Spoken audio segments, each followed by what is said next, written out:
My name is Jibrail Islam. My partner is Mursa Ali Qureshi, and our supervisor is Dr. Jürgen Mosler. We are really happy that he's here. So before I start talking about my thesis, I would like to give you a brief introduction about the concept of security in software. As assets got connected to softwares and paper and pen was replaced by electronics, the concerns about security in software grew more and more. Hacking incidents around the world are the evidence that yet softwares are built with vulnerabilities inside. How security is neglected? Basically, most of the time software development is focused on the functional requirements, and the non-functional requirements are given second priority, and security is one of the non-functional requirements. And secondly, we have lack of resources. We have different sizes of organizations, and we have less time to market. And there are some other factors which contribute to the negligence of security in software. How security is addressed? Basically, three techniques are normally applied: penetrate and patch, secure operation environment, secure software engineering. Secure software engineering is our area of research. In penetrate and patch, a software is released in a group of people, it is attacked, and then the patches are applied. In secure operation environment, the devices external to the software systems are applied or are used for security, such as firewalls and antiviruses. And in secure software engineering, secure software engineering is focused on early stages of software development life cycle. To get the security requirement of a software system, number of security requirement elicitation techniques are used. So these techniques are categorized into formal techniques and into informal techniques. So what is the difference? Formal techniques, formal security requirement elicitation techniques follow a systematic procedure and definite number of steps, but they lack flexibility and limitation in defining the scope of formal security requirement elicitation techniques, limit the use and efficiency of the technique. Informal techniques, on the other hand, are more flexible, but despite the flexibility of informal techniques, they lack a systematic approach. So basically, we have strengths in formal technique, we have strengths in informal technique, we have weaknesses in formal techniques, and we have weaknesses in informal technique. Our idea was to combine the strengths in formal techniques and informal techniques and mitigate their weaknesses. So come up with the framework by combining the strengths in formal and informal techniques. So our idea is to integrate an informal technique with formal technique and propose a flexible framework for security requirement elicitation. So when we started our thesis, there were a number of challenges and questions we had in our mind, and we answered that in the start of our thesis. Which formal technique are we going to use, or which informal technique are we going to choose for integration? Which formal technique are we going to choose for integration? And what is going to be the selection criteria for selecting the techniques? Are the framework proposed by other researchers are not good enough? Do we really need another framework? We answered that in different literature reviews and using an SLR. So basically, this is an overview of our research, our basic idea. Then we conducted two literature reviews, one literature review and an SLR as a pre-study. In that literature review, we came up with the selection criteria, and in the SLR, we conducted an SLR for security requirement elicitation techniques. And in the literature review for existing frameworks, we answered that question: do we really need another framework? I answered that in the later slides. But after doing two literature reviews and one systematic literature review, we proposed a framework by combining two formal and one informal technique. We validated our framework with the help of an experiment.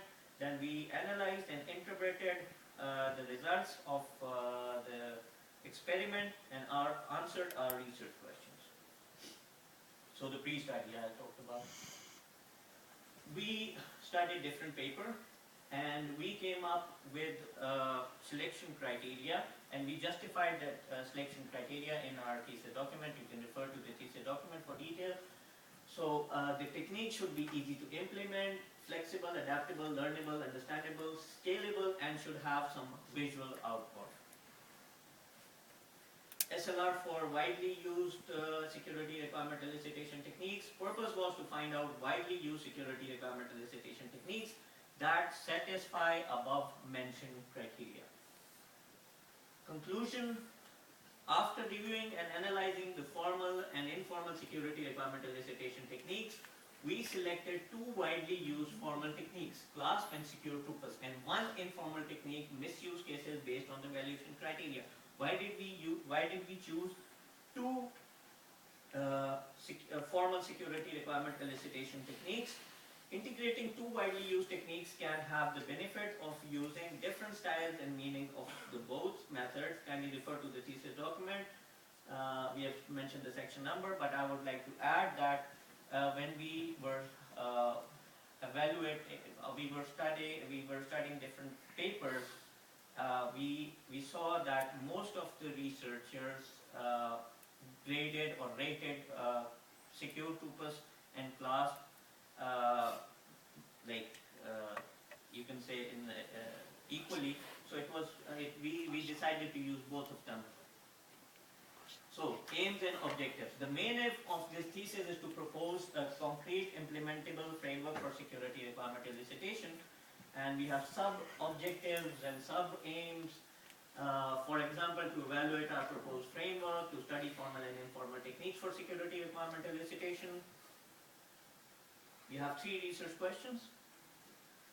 And question number 1 is, do formal approaches produce better results when integrated with informal approach, that is misuse cases? What is the practicality of the proposed framework? Up to what extent and for which type of software system this framework is suitable? On what basis and for which type of software system is the proposed framework better than other widely known security requirement elicitation techniques? The answerability of all these 3 research questions is mentioned in the research document. So, do we need another framework? One of the challenges I mentioned earlier. Do you remember the basic idea behind our research? Use strengths in formal techniques and strengths in informal techniques, combine them and mitigate the weaknesses in informal and formal techniques and come up with a framework. So for that we conducted a literature review for existing framework for security requirement elicitation. And unfortunately, we were not able to find any paper in which the authors have proposed a framework by combining formal and informal security requirement elicitation techniques. There were many papers in which authors combine 2 formal approaches or 3 formal approaches or 2 informal approaches, but we were not able to find a paper in which an author or authors have proposed a framework by combining formal and informal security requirement elicitation techniques, which is our idea of research. So I would like to invite Murtaza to explain the details of the techniques. So I will explain the understanding Secure Tupus, misuse cases and CLASP. Secure Tupus was proposed to fulfill the limitation of Tupus. Secure Tupus is security requirement elicitation technique which is used to model security features throughout the development life cycle. The process it includes the early requirement analysis, late requirement analysis, architectural design and detailed design stage. This is an example of Secure Tupus. As you can see from the diagram, it uses strict graphical notations like node, constraints and depender, dependee. What is misuse cases? Misuse cases are actions that are performed by a person in order to harm the system. The purpose of misuse cases is to threat use cases to hinder them in achieving the goal. Basically, misuse cases are the inverse of use cases. This is the example of use cases. As you can see from the figure, right side of the figure shows the misuse case element and left side of the figure shows the use case element. Use cases element focus from the user's perspective and misuse cases element focus from the attacker's perspective. Class is another security requirement elicitation technique is an application security process which focus on security throughout the software development life cycle. Class basically has 5 views and 24 activities which are grouped into 7 best practices. 5 views are the concept views, role-based views, activity assessment view, implementation view, and the vulnerability view. These are the best practices of class in which 24 activities are grouped together. So the summary of this is, as I've explained the example of secure tupus, it uses strict notations and diagrams which are really difficult to integrate with textual form of activity descriptions. It uses notations like node, dependent node, constraints, dependee, dependent used in secure tupus, which are the extension of the tupus methodology. Without these notations, one cannot carry out activities of secure tupus. Then misuse cases which uses both textual and pictorial form of representation. Misuse cases represent the attacks on a system, as I've discussed. So all the 24 activities of class having textual explanation, it means that activities of class explained in simple and plain language. Class activities and best practice focus on secure the system throughout the software development lifecycle. Now I will call Jibrail to explain the proposed framework. Thank you very much. I would like to explain how did we propose a framework. Framework was basically proposed by combining class, secure tupus, misuse cases, and security requirement categorization by Bugale and Ahmad from the last year, from a piece of research from the last year thesis, and the thesis was supervised by Dr. Tony Borshek. And we decided to use that security requirement categorization because we found it very interesting, and it had a detail, you can say a detailed categorization of security requirements, and the threats are also mentioned there, so it was good. And we also we didn't want to ignore any security requirement and make our framework better, so it was a good idea to use that. So basically, class, as Murtaza explained, class has 24 activities, secure tupus has 11 activities, and misuse case has 3 activities. So to identify these activities separately, we used a prefix CL with class, ST with secure tupus, and MC with misuse cases.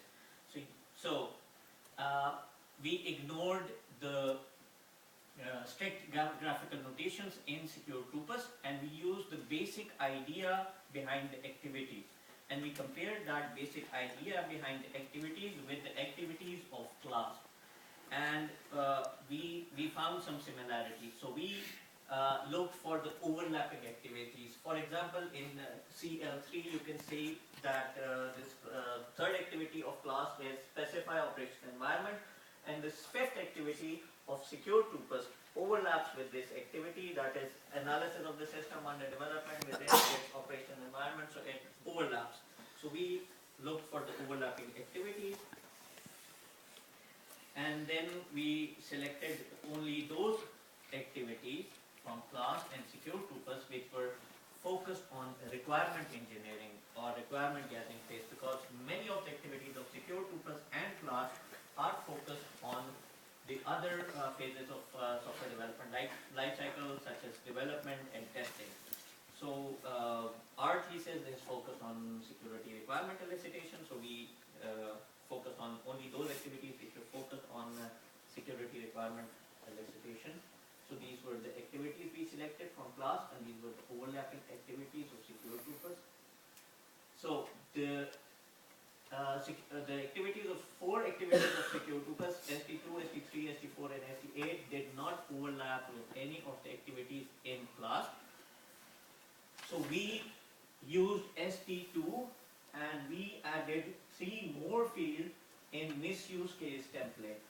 And we combined ST3, ST4 and ST8, and we came up with another activity for framework, because they were very close to each other, so it was a good idea to merge these 3 activities and combine them in form of one activity for misuse for the framework. So this is the misuse case template. It's like use case, but the difference is that misuse case focuses on the attacker's perspective, and use case focus on the user's perspective. So we have the somewhat same template with different fields for misuse cases as well. So these are the steps for framework. We have 15 steps of framework. We have used activities from class, secure troopers, and misuse cases, and we also used security requirement categorization. So first 10 steps are from class, secure troopers, and misuse cases. The first 9 steps are the input for the 10th step, in which we perform security analysis of this system. So the 10th step, the 9 steps are the input for the 10th step, and the other remaining 4-5 steps are to facilitate the use of security requirement categorization. After analyzing the system, and we also used these activities for the group which is using CLASP. In experiment, Mursa is going to explain that, but I just want to give you an overview that these 10 activities were used by the group, not the activities, not the 5th one, but the other activities were performed by the group who was using CLASP. So anyways, after that, after performing the security analysis, you update the document, then the person who is using our framework should identify resources, entry points, functionalities, assets, services, etc. Then suppose all the threats mentioned in the categorization are true for all the resources, entry points, and functionalities, assets, and services. Of course, all of the resources, all of the threats for every resource and functionality are not true. So in the next step, you validate the threats for each resource, entry point, functionality, assets, and then update the document finally. That is our framework. So I would like to invite Mursa to explain the experiment. So I will explain the experiment. The purpose of the objective of the experiment is to check whether by combining formal, informal techniques, security requirement elicitation techniques yield better results than using formal or informal security requirement elicitation technique alone. The purpose of the study was to observe the effectiveness of our security requirement elicitation frame with respect to widely used formal and informal security requirement elicitation technique. That was formal was CLASP and misuse case was informal. Experiment was conducted in a controlled environment with the help of 6 students, that is 2 members per group. To perform the experiment, we provided them the detail of software system and the activities of our framework. For subject selection, it was academic subjects. Population was the students who have studied requirement cleaning course at BTH and have some industrial experience. 6 students were divided into 3 groups, that is 2 members per group. One group performed activities of class and the other group performed activities on framework and misuse cases. How did we evaluate our validity? Before performing the experiment, we conducted pilot study to check 2 things. One was the time to conduct the experiment, and the second was the feasibility of techniques. So during the pilot study, we observed that participants must have time to understand the task and ask questions. So minimum time to conduct the experiment with a small system was given was 11 hours. So we designed our experiment on the basis of observations of pilot studies. In the framework, in the experiment, framework activities take more time as compared to misuse cases and class because it has more activities. So one can easily argue that since framework is taking more time, so one can elicit more requirements from framework. As we are dealing with human beings who have varying level of competencies, so what is the guarantee that the people working with class misuse cases have the same level of competency to work with the requirements? There may be possibility that people working with class have less understanding than people working with framework. Therefore, we are going to get more output activities from the framework. So in order to ensure this transparency, we took 2 steps. Assign same amount of time to all the 3 techniques. Combined input from team 1 and team 2 was given to team 2 for security analysis using class techniques and to give maximum benefit to class. So this was the experiment operation. day 1 was 6 students, day 2 6 students, total duration was the 11 hours, and 3 persons, 3 groups, 2 persons per group. Second day, there were 3 groups, 2 persons per group. The output of the first day was the input for the second day, and the output of the second day was the security requirements by framework, class, and misuse cases. Now I'll ask Gibraltar to explain the analysis.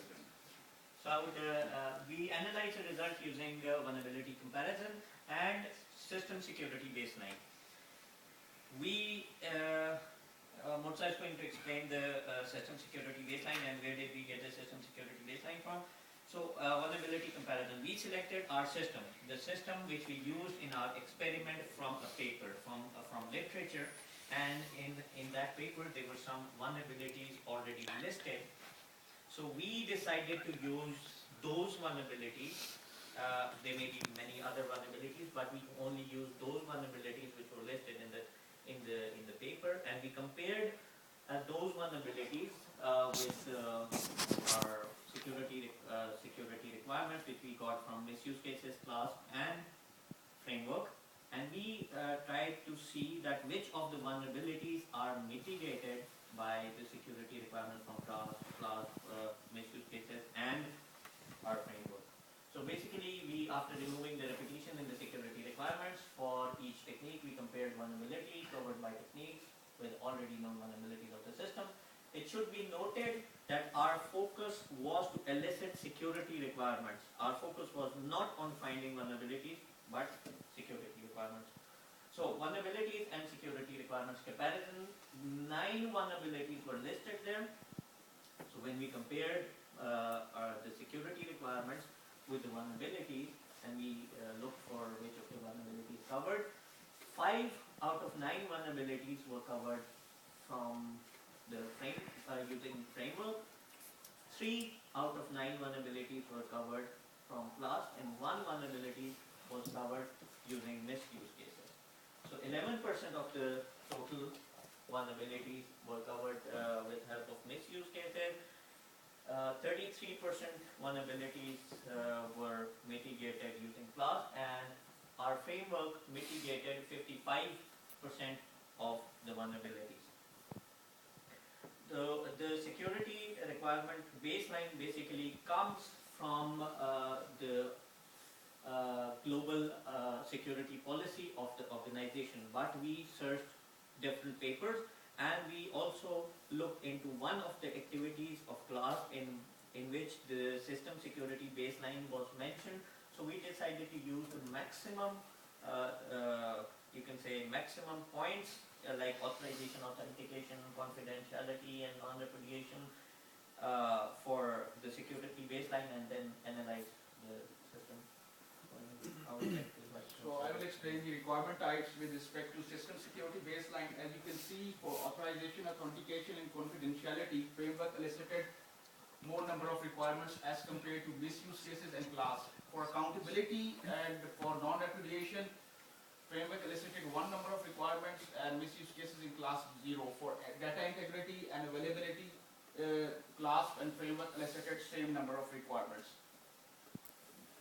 So vulnerability analysis show that framework mitigated 55%, whereas class and misuse cases 33% and 11%, as shown in the previous diagram.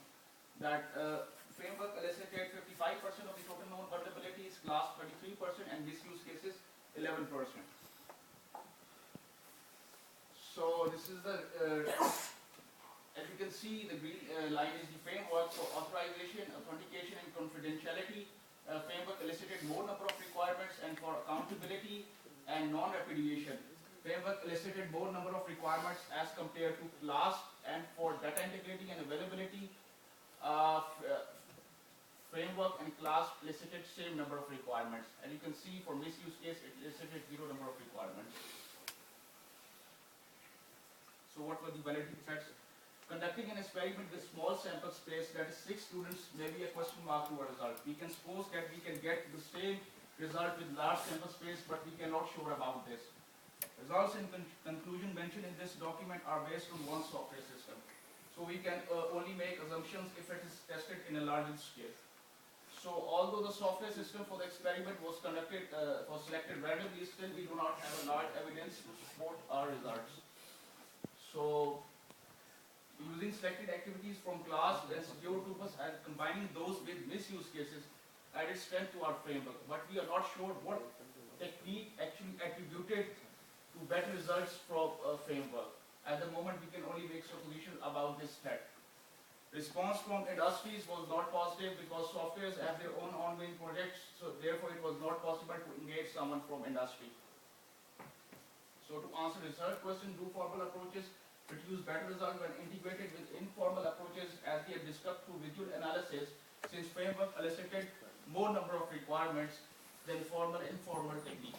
So one can say that if we combine formal and informal security requirement elicitation technique, one can get better results. What is the practicality of the proposed framework, that is up to what extent and for which type of software system the framework is suitable? To answer this question, we saw that framework not elicit more number of security requirements but covers the vulnerabilities of the system also. Moreover, the framework covered all the security baseline features of the software system.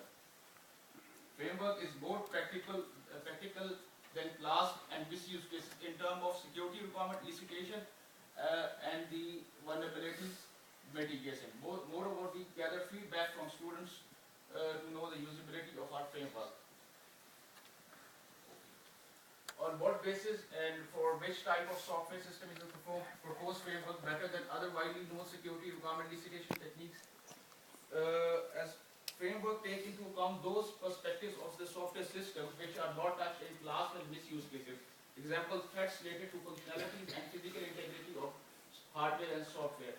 Moreover, frameworks provide an option to iterate through some important activities by which security requirements can be rechecked and refined. Framework activities break down the system into little details and help build security in the form of requirement elicitation. As we have checked our framework for one software system, so for future work, one can check the practicality of the framework for different software systems and can suggest improvement in this framework. Okay. What is the conclusion? So framework is composed of secure purpose, misuse cases, and class. Framework consists of 15 activities, class consists of 10 activities, and misuse cases consist of 3 activities. Since secure purpose follows complex graphical notation, so we only use the basic idea behind the secure purpose. Most of the activities of secure purpose were similar in concept to the activities in class as discussed by Gabriel.